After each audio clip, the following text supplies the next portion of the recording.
Once upon a time, in a land far, far away, there was a king named Balak, the king of Moab. Now, Balak was afraid because he saw how God helped Israel defeat the Amorites. And he was scared that Israel would defeat the Moabites next. He watched as Israel fought. Oh my goodness, he thought. This vast horde will devour everything around us. They're as hungry as an ox eats up the grass. What am I going to do? Then Balak had an idea.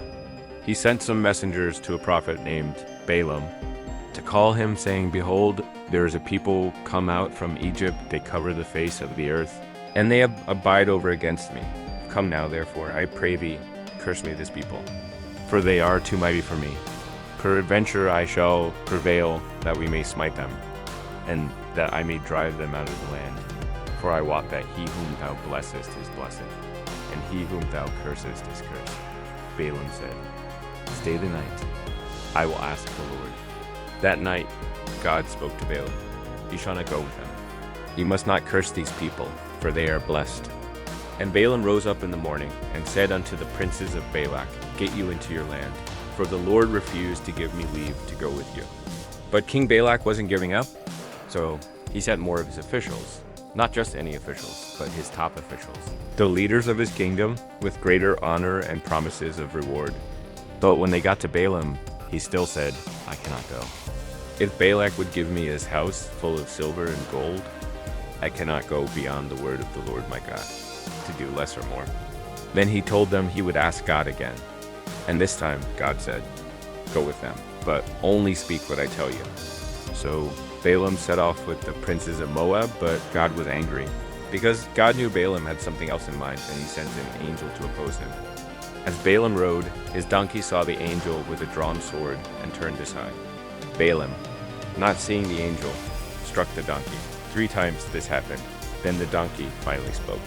"What have I done to you that you've beaten me 3 times?" she said. Balaam replied in anger, but the donkey said, "Have I ever acted this way before?" "No," Balaam admitted. And right then and there, suddenly Balaam's eyes were open, and when he looked, he saw the angel standing in his path. The angel said, "I was sent to stop you because your path is reckless. If not for the donkey, I would have slain you." Then Balaam bowed down in fear. "I have sinned," he said. The angel replied, "Go, but only speak what I tell you."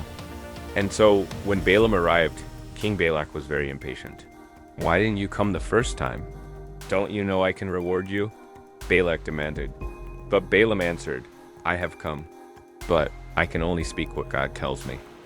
And it came to pass on the morrow that Balak took Balaam and brought him up into the high places of Baal, that thence he might see the utmost part of the people. Then Balaam began to speak, "How can I curse those God has not cursed? From the hills I see a people set apart. Who can count the dust of Jacob? Let me die the death of the righteous, and let my last end be like his." And when Balak heard this, he was furious. "I brought you to curse my enemies, and you bless them?" But Balaam replied, "Must I not speak what the Lord puts in my mouth?" Balak summoned Balaam 2 additional times to pronounce the curse upon Israel. However, on each occasion, Balaam instead spoke a blessing over them, and Balak was furious and just sent him home. The story of Balak and Balaam shows us that no one can curse what God has blessed.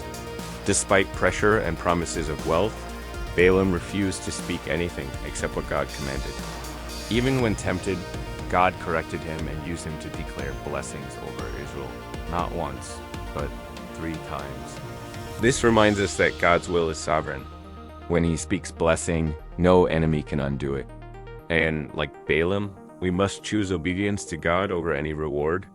I cannot go beyond the command of the Lord.